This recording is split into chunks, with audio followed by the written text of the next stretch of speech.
Everything is Better with Creators is proud to be part of the Adweek Podcast Network and the Acast Creator Network. What is the creator economy and why should you care? Well, if you're a marketer, you better care, especially if you want to reach younger audiences. Come on, we know people aren't really watching traditional media like they used to. And God knows they hate traditional ads. So what should a marketer do? Well, listen to the experts, of course. So today, we're talking to the experts. We've gathered one hell of a roundtable discussion with the queens of the algorithm, creators Cocomoeco, YesJulz, and Whalar's very own VP of Creative Strategy, Lizzy Bilasano. For those who don't know, TikTok forecast superstar Cocomoeco is the trend predictor for creators and brands strategizing their next viral TikTok video. She's an internet historian and curator with over 1 million followers, and her videos are a masterclass on contemporary media studies and theories on pop culture. Next, we have creator superstar YesJulz. Julz is a jack of all trades. She's a mom, a creator, a media personality, a lifestyle guru, and an entrepreneur. Since 2014, Julz has been creating content about her jet-setting lifestyle, and today she has started her own company, 1AM Creative, a female-founded and operated entertainment company and creative marketing agency, digital radio station, and management company. To round out this Queens of the Algorithm roundtable, we're speaking to Whalar's own VP of Creative Strategy, Lizzy Bilasano. Lizzy leads our U.S. creative strategy team to create compelling and innovative solutions for brands and creators with data and insights. She's a creative marketing Jedi, and we're excited to have her here. Welcome to this episode of Everything is Better with Creators. I'm Jamie Goodfriend, your guide to all things happening in the creator economy. Every week, myself or my colleagues Emma Harmon or Ashley Rudder will be hosting this podcast. So stick with us as we ask Cocomoeco, YesJulz, and Lizzy Bilasano how brands can win big in the creator economy. So get ready for some jaw-dropping aha moments from this group of badass women. DJ, drop that intro.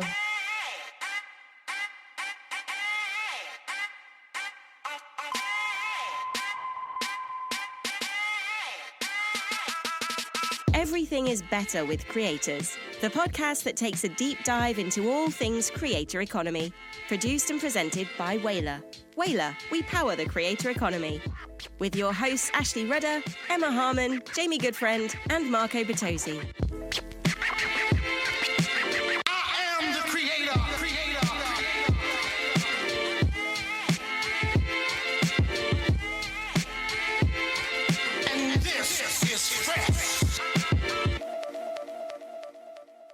Okay, we are in for a massive treat. We have a brain trust here today. It is, I am telling you, we're about to drop some serious knowledge, and most people would pay a friggin' fortune to hear you guys riff on what is going on in culture, social video, trends, music, fashion. We are going to get into it. So I'm going to have you guys introduce yourselves and tell us who you are and what you normally do when we're not keeping you sitting here all day. So, Coco, who are you? Hi, yes, I am Cocomoeco, and I kind of a double life like Hannah Montana. So I'm a creator. My main platform is TikTok, and I've mainly been blowing up doing like marketing videos, media videos, predictions, things like that about culture. And then on my 9-to-5 job, I work at BuzzFeed. I've been working in the entertainment 9 to 5 for a couple years now, so that's kind of where I've gained this muscle. And so, I made a TikTok. I started talking about it more on my TikTok. Didn't think anyone would care. I thought it'd be like an accountant talking about math, but people really liked it, so I'm happy. So you're the Hannah Montana of culture, trends, and of marketing, media. Math and magic. I like it. Okay. Julz? I am known as Julz or YesJulz on my social media handles. I came to be where I am from sharing my journey as like a VIP hostess in Miami at the #1 nightclub in America at the time, which was Live. I was documenting that on Snapchat, which was my platform of choice. And from there, just became one of like the original social media influencers, and have since been just really trying to scale that.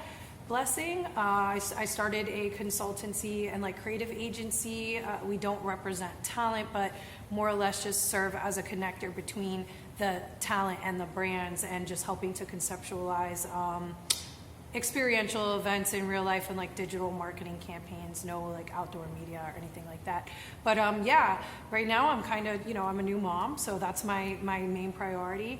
And I'm taking a step back and just really for the first time in my career, candidly speaking, strategizing, because for so long it was an uphill battle of like, yes, social media influencers are a thing. Like, it does make sense to advertise with us. This is how you should do it. This is how we can collaborate. And I think like we've arrived. Everybody understands. Everybody is like wanting to collaborate now from both the brand, agency, and audience perspective.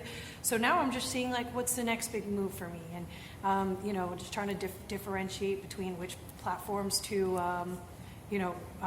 adapt to, because there's so many new ones every day, and how much work I want to do in real life versus like on the internet. And so just trying to find a great balance with that. But well, we're going to jump in on that too, because I don't know that everybody has arrived at that point. Really? I feel like we're here. If there's anybody who hasn't arrived yet, like they're just long gone. The train has left the station. Well, we're gonna get into that, and I think that's a really good prompt. And so we have the strategy representative here, Lizzy from Whalars. So Lizzy, tell us who you are.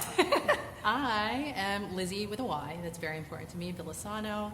I lead the creative and social strategy team at Whalar in the US, and our job is to help brands, to your point, arrive and understand where we're at with creators, with creative solutions that are creator-led, to help them reach their audience on the pulse of what's happening in culture. So I'm really excited that we're all here, because y'all are in the culture, so this is going to be a fun conversation. Well, you are too, clearly. If you can't see her hair and her outfit is dialed in. She's got it going on. She's definitely got it going on. But we had a pre-conversation, and I thought it was so fascinating that you were surprised that we're doing this, that we're gathering you guys together to actually have this conversation. And you said that you think everybody's, here. It's like where we've arrived. I don't think they have. I think brands are still struggling with understanding how to tap into culture, how to translate it to something that looks like a marketing campaign that has ROI, and how to move as quickly as possible. And I'm going to pose this as an open question. As sort of like culture doctors, you're culture psychiatrists. What is preventing brands that you guys see from moving as quickly as they need to? Or what are the challenges that you think brands need to address as soon as possible? I mean, I think we touched on it. I think, candidly speaking, when you have a vehicle that's as large as like any of the Procter & Gamble brands, et cetera, right? There's just a lot of cooks in the kitchen, and there's a lot of tape and approvals, like I'll liken it to, at one point I was working with Beats by Dre, and I was at first an ambassador, and they were still like figuring out their ambassador program. This was maybe 10 years ago. And so, just trying to figure out campaigns and whatnot, and they had the group of creators that Beats by Dre had for this first initial program. Each one of us is now like I'm probably the least successful out of everyone. Like, one of them is the biggest photographer in the game, getting Adele, LeBron James, you name it. The next one just did a collaboration, Elaine May with Barbie. So like Beats by Dre had this very thing you're trying to do like already 10 years ago, and we were in a room just riffing ideas, and the big issue was they loved the ideas and wanted to implement them, but they're an Apple company. So before anything could even go further, like on the ideation side of things, we had to get permission from the powers that be. And I think that that's what a lot of these brands and companies deal with, is that there's so many different departments and there's so many approvals that need to be had before anything can happen, and everything's very data driven. And this is a world where there is a lot of data, there's a lot of analytics and strategy to like study, of course, but a lot of it is also, what's the word that I'm searching for? A lot of it is like a feeling, or just like a intuitive. Yes, yeah. Thank you. It's a lot of intuitive work, and so it's hard for when you're intuitively creating or moving as a culture, a community. How, as a brand wanting to take part in that, you have to convince your colleagues and coworkers that you need to do this thing, but the numbers aren't there yet. So it's like you were saying, how do we show proof of something that hasn't been done before? Right. And so we're in this like new frontier. Intuition is really hard to scale, and companies are about scale. It's like a scale and operationalizing. So that's a tricky thing. But Coco, what's your take on it? Yeah, I think that one way that anyone can gain that muscle is, and I use this analogy when I'm talking to brands that want to get onto something like TikTok for the first time. It's similar to, it's like if you go to a house party, you're not going to walk into that house party and just go up to a group of people and start yelling about how amazing you are and everything about yourself. Like that would be, it wouldn't help your case at all. And this is what brands don't do, is you have to go up, if you want to have a conversation with a group of people, you have to stand there silently at first and you have to listen to what they're talking about, because every platform has a different language, has different nuances, has different things that are socially acceptable. So you have to sit there quietly for a bit and you have to figure out what is the conversation they're having. Can I add value to the conversation? Can I say something that hasn't been said yet? And so I think what brands do is they aren't, like, if they could just get the people that run social and they could allot them the time that they need every week to even just like be on the For You page for an hour and just what are people what's the conversation at that house party, so to speak, and how can they add value, versus brands just kind of come blazing, just this is why I'm awesome, this is why. If you did that at a gathering, people right. If you did that at a gathering, people would like look at you funny and ignore you even more. So I think that's what brands need to do, is allow themselves time to listen. And that's not really in the roadmap for brands. I mean, it kind of is, but not in the way that you guys are saying, which is a little bit more raw. Mm-hmm. It's a little bit more guerrilla, to your point. Yeah. Lizzy, you deal with this all the time with clients who are like, okay, I got the budget, I am ready to get on TikTok. Let's go. How do you give them the guardrails and start to blend sort of the business with the art of this whole new world? And I love that you said blend, Jamie, because it really is blending, right? And even in the name of what me and my team do, creative strategy, it's art and science, it's right and left. And to your point, Jules, it is like a lot of data driven. It has to be in order for them to get the buy-in, to your point, Coco, from their teams internally. But part of it is education, really, like things like this, being able to talk to creators and letting them know that, a trend or an idea or something that you're jumping into might not be the language that you speak, but it's the language that your community speaks. And then that's what you should really care about. And that's a little tough for brands, because if you don't understand it right away, of course, it's a little scary. And it is why, we exist as a team, but also why I think creators are so powerful, in that they can help you as a brand have that conversation and open the gate to the party or introduce you to these little cohorts within the party. That being said, it's still tough. I'm not gonna lie, it's still tough, but I think that it's tough for creators even. Yeah. Like every day there's a new platform. Like it's like, oh, now I have to download Be Real. What's this? Oh, okay, it's actually what we've been wanting. It's like authentic. It's like in the moment. It's one post. We don't have to stay on it for too long, but it's another app to download. It's another thing. And then we're looking at it like, okay, we're all studying each other. We're studying the brands and the campaigns, and the brands and the campaigns are studying us. It's very interesting to me. Like, I wonder, is BuzzFeed aware that they have this amazing creator on their team that's like rising? Like, I'm sure you're even still fighting the good fight within your 9-to-5 company of like, imagine I could see somebody that you work with or for, like seeing you on your social media and being like, what are you focused on? Like focus on, and it's like, I'm focused on what you guys are trying to tap into. Like, they should tap into you. I wonder if they've had that opportunity to do so. I know, right? I need to hire her. But and it's and that's like, I would love to see a study of how many creators wanted to create for the entity that they started working for and like tried to, but didn't have the opportunity to, and so became entrepreneurs instead. And it's like the blessing and the curse. But like even Girl Boss Town, was also creating, and like this, she mentioned the same thing, like she just got to quit her 9-to-5. When you were talking about yours, I'm like, well, so long, BuzzFeed. It's going to be a couple months after watching your videos this morning before like you're over it and brands are paying you for your reviews. And it was the same thing with me when I was working for Grutman and Liv. I'm like, hey, I need to go out of town to go to like the Formula One race or Paris Fashion Week, and they're like, no, we need you at this nightclub. And I'm like, what new business can I bring you here? Let me go to Paris Fashion Week and be the cool girl over there and throw a pop-up party and be like, hey, when you guys come to Miami, Live is the place to go.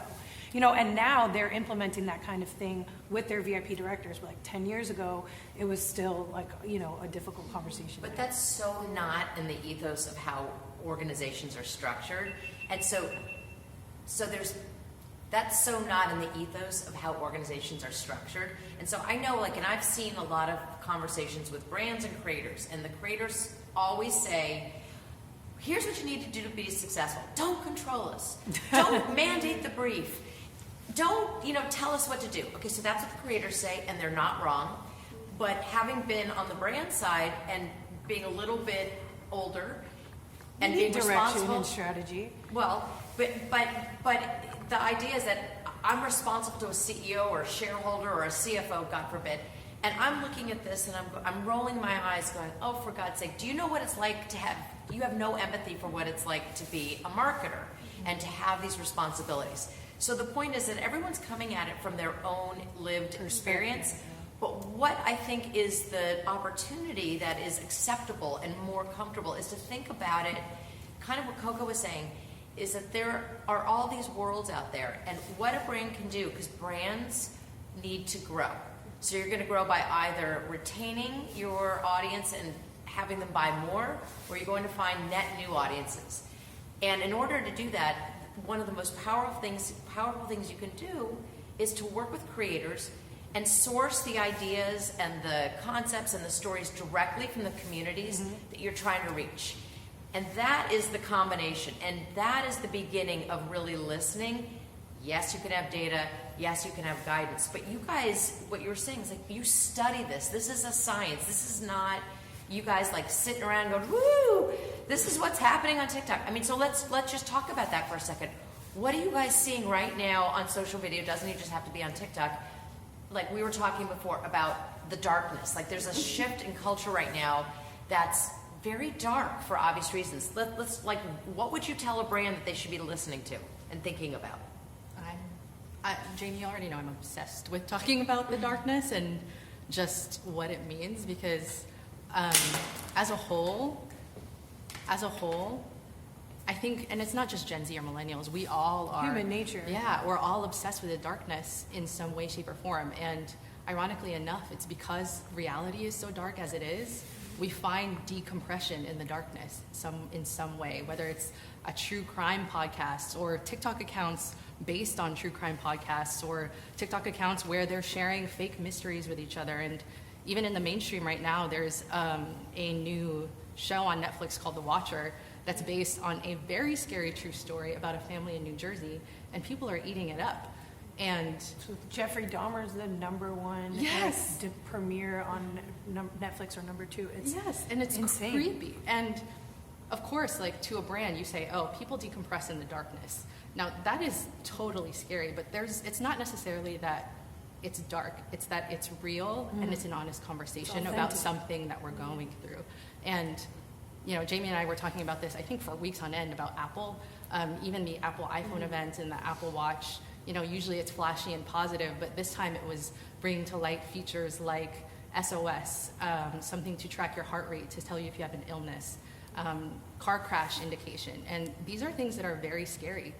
And so for brands, the train of thought for us is, one, you don't have to go that deep. Like, let's not go full out. It's more about having the honest conversation, one, or two, think about ways in which your product or service can help them feel safer in the darkness. And I think that's why I'm personally so obsessed. I don't know about y'all, but I love going deep onto TikTok and wondering what the heck is going wrong, because for some reason it's cathartic. I don't know what you're seeing, Jules or Coco, but I feel like relaxed when I see dark stuff. Yeah, I think so. I actually, I minored in sociology, and I think it helps me a lot with like marketing, but part of it is like, I think people like to see things that are slightly worse than what they're going through, because it makes them be like, okay, well, mine's not that bad. It's like the reality TV effect. Like, yeah, like, okay, well, mine's not that unhealthy. Yeah, but I think too, like something, something That's called Schadenfreude. right, like BravoCon, yeah. But something that I also advise, and it's counterintuitive because so much of my job is trend forecasting in media, I actually tell brands too, I'm like, don't necessarily pay attention to the trends that much either. Like, if darkness is trending right now, but you're Kate Spade, like, that's a non-factor to you. Yeah, like, be Kate Spade, be timeless. And so I think for some brands, like what you were saying, if they can help people feel safer, and that's their company, that do that. But also, if you're a company that focuses on escapism, don't feel like you have to launch a true crime podcast to sell eyeliner. Like, just stay true to you. And I think you're right. Like, the brands that can help people lean into that, that's what people want. And then people also need their escapism as well. Right, come at it through your own lens of Yeah. what that means How to do you. you contribute? Yeah. But I think you have to know what is going on in the lives of your existing audience and the people that you do want to talk to, going back to your really apt point about you've got to be a good guest. So you have to listen, but you have to also, so I always say it's three things: know your audience, speak their language, and understand their world. And being able to connect it without thinking about how am I going to sell them. It's like, how do I add value and how do I participate? And I think that's part of the shift in mentality, because it's not necessarily an easy thing. It's not I'm going to do this and I'm going to get this reaction. And that's really hard, especially for public companies that have shareholders and quarterly earnings reports. It's so hard to be able to do that. Well, even like from I'm 32 years old, and like I feel like I'm looking at it from both ends of the spectrum, just even from the creator's standpoint. Like, what did you say earlier? Know your audience, Speak their language, and know their world. I am continuing to invest in knowing my audience as a creator that is like has an audience of creators, and knowing their language and their world, but also here at Advertising Week, wanting to know Whalars' language and Whalars' world, and how you guys are existing, and like all of the brands that you interface with. And I think we're seeing more, and you could probably agree that you're in the same space, even probably a little bit younger than I am. You mean the asymmetrical thinking, the cross-pollination? Well, now creators are businesses as well. And so I think that like we're in a beautiful time that we've never seen before, where like all of the brand I'm wearing is we see so many brands coming about because there's creator-led brands and then like the larger brands that are coming from these parent companies. And the reason why we're seeing these creator-led brands come is because they're solving they're solving an issue of like, we don't have this product, so we want to make it, or we have this product, but we want to make it so that it's more authentic and genuine to us. And it's really interesting to see like where this is going to end up, because it's all becoming one and the same. So like Virgil Abloh created Off-White for a reason, right? He wanted a brand that existed. He felt that streetwear was high fashion and vice versa. And so he created Off-White, and then Louis Vuitton hired Virgil Abloh as a creative director. So you're seeing like this moment of convergence of like all the worlds. Right. It's like the Dapper Dan story. I used to be a huge Dapper Dan fan back in the day, and Gucci was obviously... A Gucci Ghost story as well. You had like the graffiti artist doing the Gucci Ghost. Gucci wanted to sue him, and then they collaborated. So we're at like a point where I wonder, because I've only been here for this version of this point, but like you were saying, there's trends that happen every few years. Has this happened before? Like, I'm curious, maybe it happened in the realm of streaming. Andy Warhol started out in advertising, and then he expanded. I think, but to your point, I think the most successful brands and the most successful people are aware of things outside of their vertical, their category, and learning. I always say to people, if you're in the marketing world, you should be reading stuff about science. You should be reading psychology. You should be reading about automotive news and going to F1 events. The more aware you are of what's going on, and you can find the intersectionality. And I think that's one of the things about creators as brands that's so powerful, because you're a creator, and you're obviously, Jules, you're obviously focused on music and fashion, but you're also a mom, and you're also into traveling and marketing. Coco, you are a media expert, but you're super focused, and I love all of your content about what's happening next and techniques on social video, or what's happening with Taylor Swift, and you're putting all this together in a way that is taking bits and pieces from different things and combining cross-sectional. And that serendipity, I'll give you an example. Do you know why 3M made Post-it notes? It was developed as a glue, an industrial glue, and it was considered a failure. And the guy that invented it was in his church singing in a choir, and he realized, he was marking the pages in his hymnal, and he realized that the industrial glue that didn't work for the original purpose would be a great way to mark the pages. And I think you could say Post-its was pretty successful. Or Velcro was developed because a guy was out hiking with his dog and he saw the burrs getting stuck in his dog's fur. Oh my God, Velcro. Now, being able to do that is magic, but you have to be open to all the different inputs. And that's what you guys are doing. You see the world in a different way and can apply it to brands. I mean, that's really the magic of what you guys can do. I wonder, like, are we not all, when somebody's going, when either a creator or a brand or an agency is looking to say, what's next, right? What's happening right now and what's next? Are we not looking at what's trending on both Netflix, Billboard, like Vogue, you know, in the sporting world? Like, if you look at all of these things, you look at what's trending on Netflix, you see everything from Jeffrey Dahmer to Love is Blind. Yeah. And you're like, oh wow, this is a very multi-dimensional world we're living in. Like, people want to immerse themselves in the possibility of finding true love really quickly, and they also want to immerse themselves in like the true story of like a very gruesome man and his acts, you know. It's like interesting.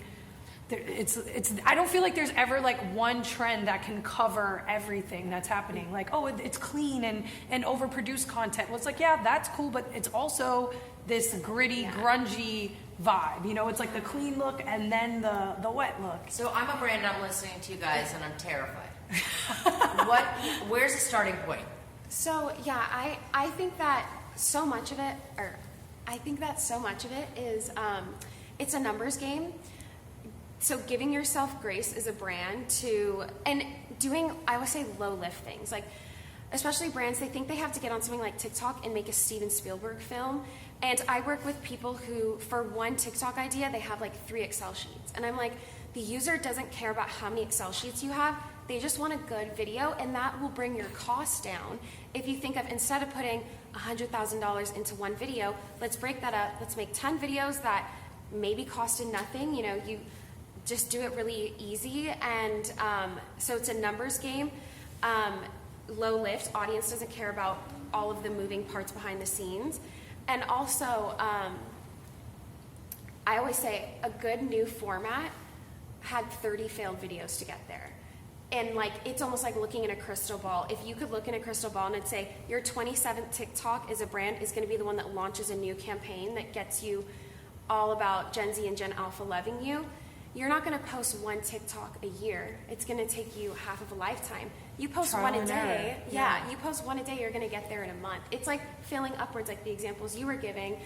You know, you have to give yourself grace to fail, and the way that you give yourself grace about the CFO coming down on your neck is low budgets, low lifts, and then once you see signal from that thing that costs $0 to make, then you can start putting money into it and leaning into that format. But knowing a little bit of quantity to get to the quality. Yes, like, exactly. Quantity before quality, and then you dive in. You're listening to Everything is Better with Creators podcast. We'll be right back. I wonder if brands do, like, I work with entertainers who are pretty influential, and we've come into this world where it's like, there is something to be said for planning ahead because of the cancel culture that is currently so like powerful, right? You have to be careful as anybody putting out a piece of content. And so there's now this thing happening where like someone will have fan pages or, you know, like dedicated pages, whether it's, you know, said entertainer, and then like would you'll leak stuff through your fan pages and then do the study through that and see what the response is and in the comments and in the engagement, and then as the entity yourself from what the fan pages have done, then go and put it out. So like I wonder, you know, like a Chick-fil-A, let's say, like there's some brands that are so funny on Twitter And I think that they're getting their jokes from their their subculture, like fan pages and stuff. And that's a really smart way to go about it. I don't know, I know that those pages genuinely exist for like a Kanye West or a Beyonce, right? So like, I'm sure Beyonce's team is like, she hasn't dropped any videos for her latest album. And it's genius because she's not dropped the videos and she doesn't need to because her fans are creating the videos for her, right? And so she can then go and see like, what do my fans want to see in these music videos? She can see it herself because the sounds are being used on TikTok and Instagram. She could go look and see what content's being posted and then decide if she even wants to do a music video, what the strategy for said piece of content is going to be. Is like, can brands also utilize that way, I wonder? I started, my wheels are turning and you just made me so excited because that is a classic example of brands learning from creators and what happens natively. Because essentially what you're saying is, brand, make a spam account. Yeah, and make a spam account and see how it goes. Yeah. They don't have to be your brand name. It could be a spam name and try it out. Chick-fil-A all day. Yeah. And like, boom, Chick-fil-A all day. All the stuff you put in your spreadsheet that you're thinking of doing, have creators spend like $20,000. It doesn't need to be crazy. And give that to 4 creators and have them create for 3 months for you. You know what I mean? And see what goes viral. Because you have this tool of TikTok, that is a great way to survey the land because the algorithm is so like authentic and just you can't even pin it down really. It's like the same video could go viral 1 week and then like not have any views by the same creator maybe if they post it again 2 weeks later or with a different song. And the other thing is too, and it's not even just the content, is you can't explain it because it's algorithmic too. It might be going viral because the algorithm or what it's serving or what it's prioritizing at that moment. So but that the comments are valuable. But you had a really interesting framework. Yeah. So whenever people say community, it's like, okay, what is that? Like, that could be following. Like, I have, 500,000 followers as a brand. Like, that's my community. But the way that I teach people is I say, look at your community as a group chat, not a performance. So as the brand, you don't want to be like, okay guys, I have an amazing purse, like, and I'm going to skydive and I'm going to show you guys how amazing this purse is, and then I'm going to tap dance when I get to the bottom. Like, your audience doesn't want that, and you have to be okay with them also, like, just saying, what is one purse, even if it's our brand or something else, but what is a purse that you've had for so many years, you can't get rid of it, and why? We're making a purse right now. We would love for that to be that for you, but we just want to hear first what you guys have to say, because so much now about using, everyone's a creator now, so people no longer want to watch passively. They want to be heard. I think that's why the Stitch feature is really popular on TikTok. Ask a question and allow people to answer. And again, it's a group chat. You're just the one, going in the group chat via a TikTok video, via an Instagram story, asking a good question or bringing up a good theory or a good thought, and allow them to tell you whether it's, you said treat it as a group chat and not a performance, and that was brilliant. Yeah, that's always how I think people think they have to perform all the time, and I'm like, no, it's about asking questions, and to your point too with like the fan pages, I think people are more susceptible to buying into a brand, if it's posted by someone that doesn't have a horse in the race.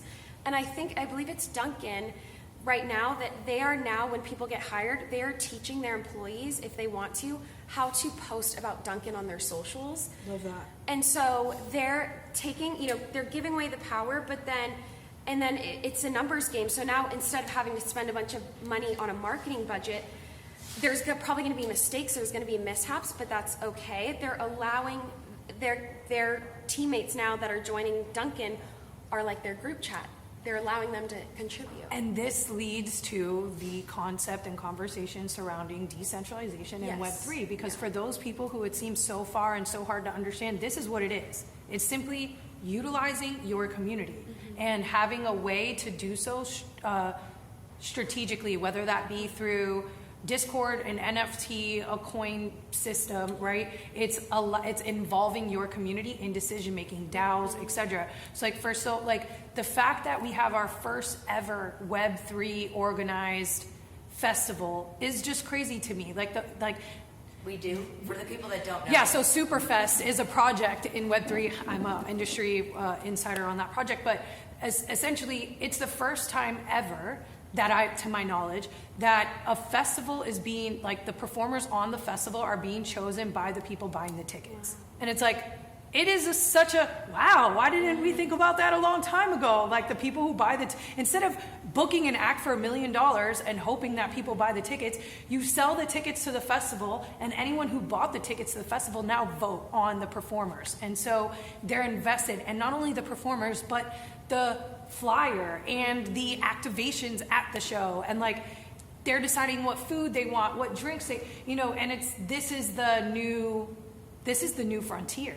And we're going to start to, I wonder if we're going to see this in marketing. Hey, if Nike comes and says, hey, what's the next big commercial? You guys cried at this Serena spot that we had. You loved this LeBron spot with him and his son.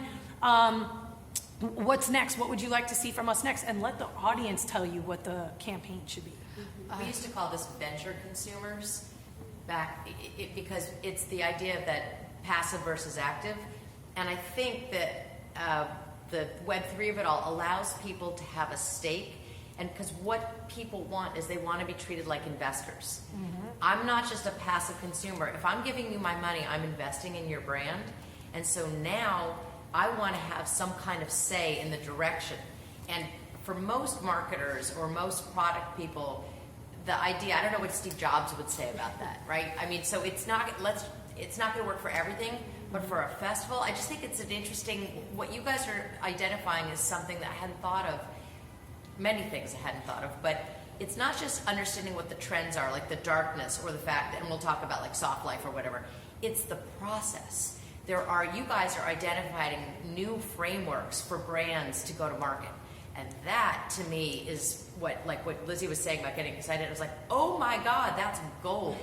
That's really interesting. Like, spend $20,000 on a remix, like on an unofficial account. Well, Lego has really mastered this. So they have their community, which is like it delivers, I think it's about $80 million a year in revenue. And if you're a Lego fan and you're part of the community, you can have an idea. You need to get 10,000 people within the community to support your idea. Then Lego will consider it, and if they make it, you get a percentage. And they've been doing that for years. Yeah. I never knew that. Yeah, so that's like, in Glossier, Emily Weiss did this. So the good news is it's not new, but what you guys are adding to it is that there is a wash, rinse, repeat process here, and it can be applied to many categories beyond toys and makeup, right? And I think that's what's so damn exciting, because the algorithms and the technology are your focus groups in an instant. Oh my God, my brain is just like you, Lizzy. I'm like, oh, wait, we gotta tell everybody this stuff. I'm so excited. I think you saw on my face, I was like, my mind is blown, and I want to write things down right now. And I think even from the conversation about Web3 and decentralization and including people and having a stake in it, even Web 2.0, I think what we're forgetting about social media in the name itself is it's social.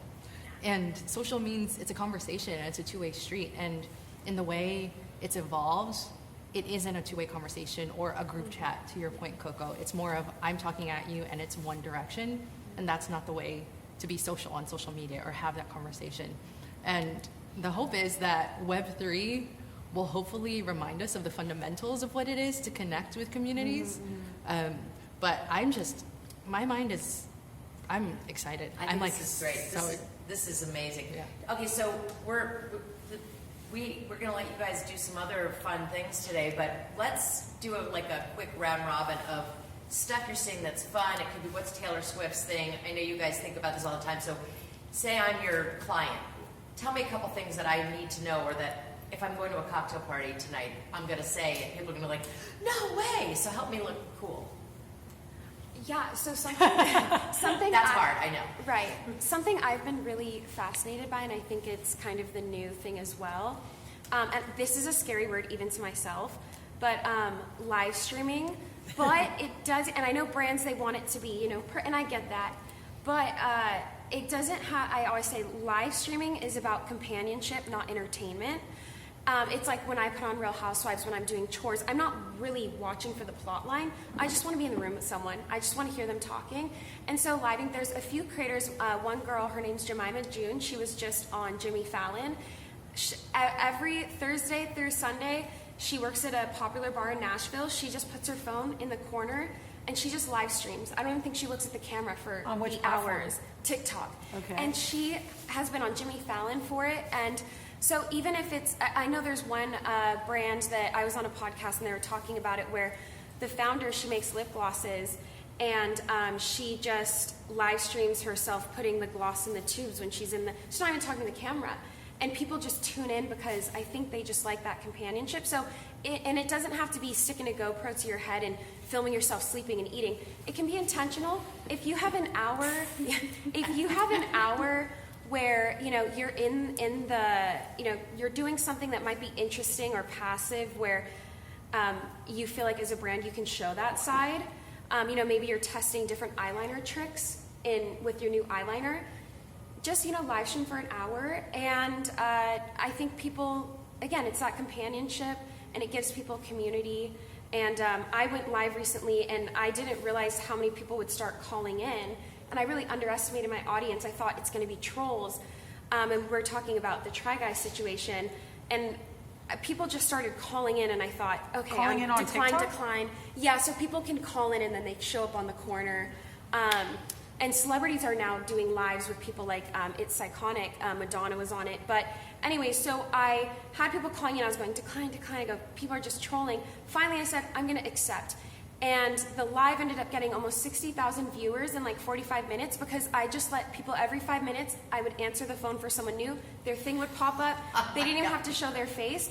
I mean, I had a lawyer calling in talking about the employment parts behind the Try Guys situation. I had an astrologer call in talking about their charts. Like, it was, I really underestimated my audience. Yeah, and if they're following you, and these Gen Z, these Gen Alpha kids, they're smart. They grew up on social media. They know more things than I do, and I get paid to be on it. So don't underestimate your audience, and think about your content now in terms of companionship in a group chat versus performing and out entertaining everyone else. Oh my God, that's so good. I just had a huge epiphany about my entire career. My audience literally exists because I was letting them be a fly on the wall as I was becoming a social media influencer and building my business as an event production and creative consultancy agency. And then I got clients, which were brands, so then I had like money coming from like the mouth itself, right? And so the whole reason why I was documenting my journey was to get the brands to pay me to be a part of my journey. Mm-hmm. So once I got the brands to pay me, I stopped documenting my journey as much because I was so busy like hiring people and running an actual team and business. And then my audience plateaued, like my numbers plateaued. And I still have like the core of those people who have been here, rooting and watching as I was like building my business. But I always wondered also, because like I don't play the game of politics, like I have friends with millions of followers, like I can make sure that I tag Chantel Jeffries every time we have coffee, but that's not my MO. Like she's my actual friend, and I don't care, and like I'm not chasing that, right? But I'm like, why did my numbers like stop growing? And it's because I stopped doing the thing that was it from the beginning, which was just allowing people into the room with me. And like now I'm trying to go back to that place. I'm like, oh, Snapchat's now paying creators. I'm a part of this program. Like I need to start Snapchatting, and I'm trying to find the balance of running my business and documenting me running my business. And it's like, maybe I just need to go back to documenting my days and allowing myself to create the content, and then brands will fit in where they get in. And I need to stop like creating the whole campaign for the brand and just be me and create. And then it'll go back to like blowing up like it used to, because I love that's this crazy. collaboration, and that is so amazing about the creator economy. It's about collaboration, not competition. And Yes. This is also like business therapy. Yeah, I just had like, I'm literally, when we're done with this, I'm gonna say to Tommy who's in the corner, like, forget all the meetings, forget the panels, let's just make TikToks all day. Let's go live on TikTok from advertising week and be like, hey, I'm a creator, I'm here, I'm trying to connect with brands and people, but there's so many lines I can't. So I'm just gonna stand here and see what friends I make and see if that goes viral. Like, you know what's funny, Jules? And I think Coco, you posted a video about this on your TikTok. Again, we're obsessed with both of you. Is that we're seeing more of follow me on a day in the life as a private chef, or follow me in the day of a life in my life as a bartender or working on a golf course, because it's real and it's what they're actually doing. Relatable. Yes, exactly. So, and yes, it's real. They feel like it's their next door neighbor, but it also does feel like it's companionship. Like to your point about just like going live, it goes back to like mukbangs where people don't want to eat alone. Yeah. And it's fascinating because at the end of the day, I think the fundamental thing here is collaboration and just being authentic. Yeah. And I know it's at this point like a buzzword that we're like tired of, but I think thinking about what authenticity means to you is so important, and owning it, even if it isn't what's out there. But isn't it intimacy versus authenticity? yes. I think authenticity, I hear it all the time. And I used to think it was accountability, but after listening to you brilliant women, I'm thinking it's intimacy. And intimacy is scary. Because that's your real self and you could really get rejected. That's probably a little TMI, but it's a really interesting thing. And I'm thinking about this with some of our clients. What if a CMO actually had content that showed them, not giving away corporate secrets, but like, oh my God, how do we make this decision? Day in the life of the CMO. I mean, I think people would really dig that. 100%.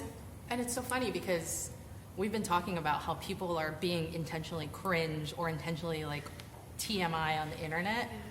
And I think places like TikTok or things like sound trends, like that Nicki Minaj trend where it was like, one thing about me is, and they tell a very embarrassing story or something that you wouldn't normally share with people, it does make it easier if you do lead into it, if you use what's happening on the platform, like sounds, like transitions, like stitching, like community, like live streaming, dialing in and talking about it. So it is scary and it is intimacy and authenticity, but there are ways to make it more comfortable that are native to those communities and those platforms. I love that. So what else? We need the cocktail party. Yeah, I think too, authenticity, like no one wakes up, or I think that when it becomes odd is like someone who's actually being authentic doesn't say, I'm going to be authentic. Authenticity is often spontaneous. You often don't realize you're going into a moment. It's just something that happens. And so when you can't premeditate authenticity. It's just allowing yourself the grace that as a brand you might make mistakes. You know, probably 30 videos are going to fail before you get a good one, but you got to optimize or, let the creators do the failing and then get you to that point. But like authenticity is spontaneous. You can't manufacture authenticity. And the people on these apps, even people that are older, like my parents' age that have now been on social media, people can sense it from a mile away when it was premeditated authenticity. And I love what you said about intimacy. You don't have to give away, your whole hand to be intimate to someone, to be close to them, to share a moment with them online. And you can do that by, showing a part of your process that maybe people don't always see. And also, when you're filming yourself doing something that you would have been doing regardless if you had a camera there or not, like that's what people enjoy. It takes the pressure off the audience to be like, okay, so I want to go viral, so I'm gonna like learn how to do this, and that puts pressure on the audience because now they're responsible for your success. But if you say, I work as a barista, I was gonna be here anyways, I was gonna make this drink anyways, so I'm just gonna show you guys the process. Or if you're in marketing, I have to go in and look at the new pairs of jeans today anyways, so I'm just bringing my camera. Versus being like, okay, I've set aside this day because I need to go viral, and the audience can sense that stress and pressure. They just want to be there because you were going to do it anyways, and they just happen to be there. In the room. One thing. So don't cancel going to advertising. You can still go after this, but you just been go there live. Anyways. Well, you would have Just be yourself when you're there. Yeah. Like whatever you would have done anyways today, and you just happen to film it. It's funny because something that, back to your question about what we've been seeing, something that I think is so funny, but also makes sense considering what we're seeing and how people are dressing is we've been telling clients about, hey, there's a trend of ugly fashion. And they're like, that is an oxymoron. How is it fashionable but ugly at the same time? But there is an entire group of people who are leaning into like Crocs or leaning into things that are intentionally mismatched. And that in and of itself makes it cool or makes it mainstream. So I think it's interesting because when you say that, of course, it's like a jarring feeling of like ugly fashion is fashionable, ugly fashion is cool. And I love bringing it up because it just proves it's like, oh wait, there's another conversation happening within a whole other subset of communities, whether it's like people who are into like gorpcore or people who are into like dadcore kind of outfits. Those are the things that I think opens up a whole new world, not to quote, Disney, but for marketers. So ugly fashion, I don't know that I could lean into it. Again, it's not something that is my language, but it's something that's happening out there, and I love talking about It's it. like not being at the mercy of trends. Yes. Yeah, Just doing what you would have done when everyone else So is meta. zagging. We're or- talking about trends, but we're saying don't Don't be trendy. Yeah. don't be trendy. Yeah. Okay, well, yeah, that's very data. But I think to the point is like, it's a good way just to know what's going on in the Yes. world, and then pick your true north. I think of trends as benchmarks. Like, they're signposts to say, okay, well, at this time, this was really popular. It's probably coming back. There's a cycle. And using that to guide you like a compass, but not having to be at the mercy of it. Of, okay, everyone went over here. I have to run over here now. But being like, okay, this is kind of the flow. This is what the benchmarks are, the milestones, and using that to maybe predict what's going to come next. And understanding that there are like troll trends happening. Yeah. Because if you're always chasing the trend, like you're gonna be trolled. Yeah. Because like that was our whole conversation surrounding. Let's make up a what's trend. I think we have to do it. We're not going to tell people when it is, but I think we have to get creators on board, and we're gonna troll the public. We're gonna punk and make a trend, and then we'll make $1 bazillion because we'll do something that's insane. Okay, final comment. Your speed round. Something you've seen that you think is funny, cool. It's a must-have buy. It's a new feature. It's something that you guys. If someone was saying, "Tell me one thing I should know about today," what are you seeing? For me, it's that everything and anything is on Amazon. That's like the number one trend. Like, it used to be, oh, you don't have the Bottega. Now it's like, you actually bought the real Bottega when the dupe is on Amazon for $40. What's wrong with you? It's like almost cooler to have the Amazon version of anything, in my opinion, now than like overpaying for the real product. That's the trend I'm starting to see. Like even the fashion it girls that I'm friends with, and I'm like, oh my gosh, you have the new, and she's like, no, girl, this is from Amazon. And it's like cooler to say that than to be like, yeah, I have the new. Okay, Yeah. I'm so not cool. I pay extra retail because I'm I do too. I'm making the change today I'm silly. though. Okay, today. Coco, what are you seeing? I would say anything that's like androgynous, I think, I have a prediction. I could be tin hat theory, but brands like Target one day I could see getting rid of the men's and women's section and just having clothes in different sizes, because I always think, you want people who, maybe there's someone who lives in a small town who wants to try eyeliner, but they'll be ostracized if they go into Sephora with their friends. So making branding more inclusive, more plain. So, so people that want to explore and try different things don't feel like they're going to be ostracized socially if they go into the women's section at Target or the men's. So I think that androgyny is becoming bigger. And then it opens the doors to, more consumers that you may be only fixated on a certain group. So that's what I think is really trendy right now. And even at Fashion Week, there's a lot of androgynous clothing and makeup. Love it. And, yeah. Love it. Lizzy, take us home. First, I love both of those, especially the androgyny piece, because it is happening. And it's something that is prevalent everywhere in music and how you're presenting yourself. But on the other side of the spectrum, what we've been seeing a lot is that adulting or functionality is actually aspirational. And so things like cleaning products, or things like how I can organize my home, or like opening my drawer and organize my pantry with me. Yeah, so buying things that are functional is now aspirational, which is really strange. But I think it is also our hunger to like get our stuff together and feel like we are connecting with someone who has their stuff together. But even me, like I'll go on, to your point, Amazon, and I'll order like dividers for my drawers when I already have some because they look cool. So it's staying organized, saving money, and not being labeled are like the three trends that we're finding. Very practical, makes sense. You guys, this has been unbelievable. We might have to do this in a two-parter because it's just so much.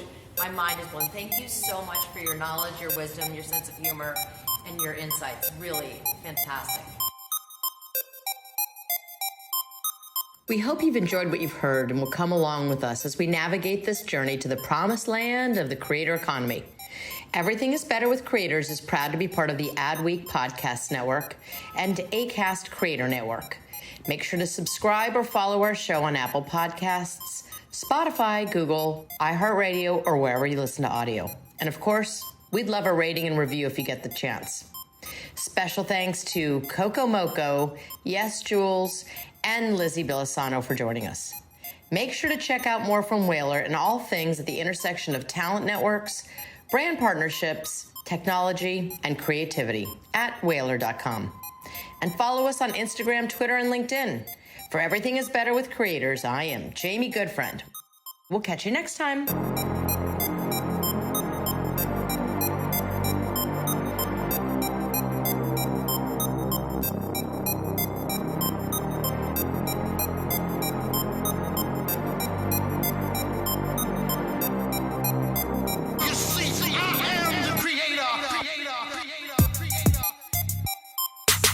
Everything is Better with Creators is produced by Whalar. Whalar, we power the creator economy. Learn more at Whalar.com.